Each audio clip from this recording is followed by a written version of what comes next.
Hi friends, வணக்கம். இன்றைக்கி பார்த்தீங்கன்னா இந்த கோத்ரெஜ் ஃப்ரிட்ஜுங்க. ஸோ கம்ப்ளைண்ட்டு ஃப்ரிட்ஜ் ரன் ஆகலை அப்படின்னு சொல்லியிருக்காங்க. ஸோ ஃபஸ்ட் செக் பண்ணி பார்க்கலாம். ஆக்சுவலி என்ன, நான் பவர் கொடுக்கல. ஸோ ஃப்ரிட்ஜு சுத்தமாக எந்த ரியாக்ஷனுமே இல்லைன்னு சொல்லியிருக்காங்க. அப்போ நம்ம பவரை கொடுத்து செக் பண்ணி பார்ப்போம். பவர் கொடுத்தாச்சு, எந்த ரியாக்ஷனுமே இல்லை. ஃப்ரிட்ஜு லைட்டும் ஒர்க் ஆகலை. Next back side compressor side ஏதாவது ப்ராப்ளமா அப்படிங்கிறத அடுத்து செக் பண்ணலாங்க. நெக்ஸ்ட் பார்த்தீங்கன்னா இந்த பவர் கார்ட்லேருந்து வர மெயின் கேபிள் இருக்கு இல்லையா, அதில் பார்த்தீங்கன்னா ஃபியூஸ் இருக்குங்க. சேஃப்டி ஃபியூஸ் கொடுத்துருக்காங்க 5 ஆம்ஸில். ஸோ அந்த ஃபியூஸ் நல்லா இருக்கா அப்படிங்கிறத ஃபஸ்ட் ரிமூவ் பண்ணி பார்த்துக்கலாம். ஸோ இது வந்து 5 ஆம்ஸ் ஃபியூஸு, கிளாஸ் ஃபியூஸ் கொடுத்துருக்காங்க. ஸோ ஏன்னா இன்புட் பவரே வரல, அதனால் ஃபஸ்ட்டு ஃபியூஸ்லேருந்து செக் பண்ணலான்னு சொல்லிட்டு ஃபியூஸை ரிமூவ் பண்ணியிருக்கேன். ஃபியூஸ் பார்த்தோம்னா க்ளோ ஆனது போன மாதிரி தாங்க இருக்குது. ஃபியூஸ் உள்ளே பார்த்தீங்கன்னா தெரியும், ஃபுல்லாக பர்ன் ஆகி வெடிச்சிருக்கிறது தெரியும். ஸோ இதுக்கும் கண்டினியூட்டி இருக்கிறதுக்கு வாய்ப்பு இல்லை. ஸோ இதுக்கும் மல்டிமீட்டரில் செக் பண்ணி பார்க்கலாம் அப்படின்னு சொல்லிட்டு செக் பண்ணியிருக்கேன். என்னோடய மல்டிமீட்டரில் பார்த்திங்கன்னா பஸர் சவுண்ட் ரொம்ப குறைஞ்சிருச்சு. ஸோ ஜஸ்ட்டு வேல்யூ ஏதாவது காட்டணும், அதனால் வச்சு பார்த்தேன். பட் ஃபியூஸ் போயிடுச்சு. நெக்ஸ்ட் வந்து இந்த ரிலே OLP எல்லாத்தையும் செக் பண்ணிக்கலாம். ஃபியூஸ் போயிருக்குன்னா வந்து ஆர்டினரியாக ஃபியூஸ் போகாது. ஏதாவது ஒயர் வந்து பாடியில் டச் ஆகிருந்தால், இல்லைனா கம்ப்ரஸர் ஃபால்ட் ஆகிருந்தால், கம்ப்ரஸர் ஸ்டார்ட் ஆகிருந்தால் தான் அப்படி ஆகும்.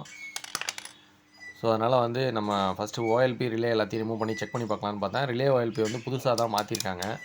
ஸோ அதனால் ரிலே OLPயில் எந்த ப்ராப்ளமும் இருக்கிறதுக்கு வாய்ப்பு இல்லை. நெக்ஸ்ட்டு கம்ப்ரஸரோட வைண்டிங் செக் பண்ணி பார்க்கலாம். ஒவ்வொரு டெர்மினலுக்கும் வைண்டிங் செக் பண்ணி பார்த்துட்ருக்கேன். ஸோ என்னோடய மல்டிமீட்டரில் பஸர் சவுண்ட் ரொம்ப மைல்டாக கேட்குறதுனால இங்கே வந்து வீடியோவில் வந்து சவுண்ட் கேட்காது. ஸோ வேல்யூ மட்டும் காட்டும், பார்த்திங்கன்னா தெரியும்.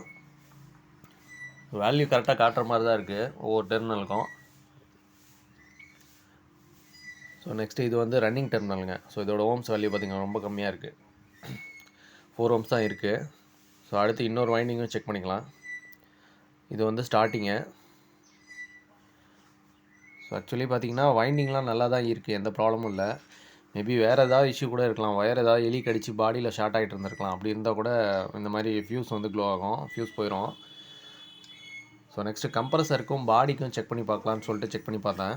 கம்ப்ரஸர் வந்து பாடி ஆகிருக்குங்க. ஸோ வைண்டிங் வந்து ஷார்ட் ஆகிடுச்சு. இப்போ பார்த்தீங்கன்னா கம்ப்ரஸரோட டெர்மினல்லேருந்து எந்த இடத்துல பாடியில் டச் பண்ணாலும் பார்த்திங்கன்னா கண்டினியூட்டி வருதுங்க, வேல்யூ காட்டுது. அப்படின்னா என்னென்னா கம்ப்ரஸர் வந்து இன்டர்னலாக ஷார்ட் ஆகிருக்குங்க.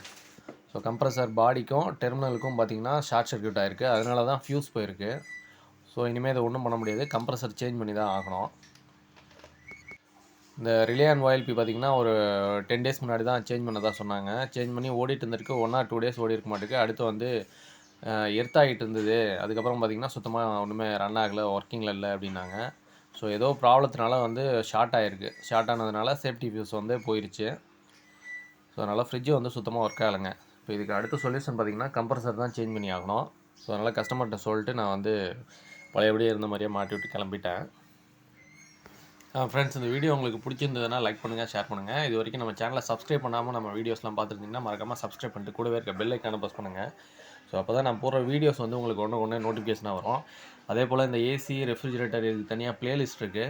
ஸோ உங்களுக்கு விருப்பப்பட்ட ப்ளேலிஸ்ட்டை போய் நம்ம சேனலை விசிட் பண்ணி பார்க்கலாம். Okay friends, thank you.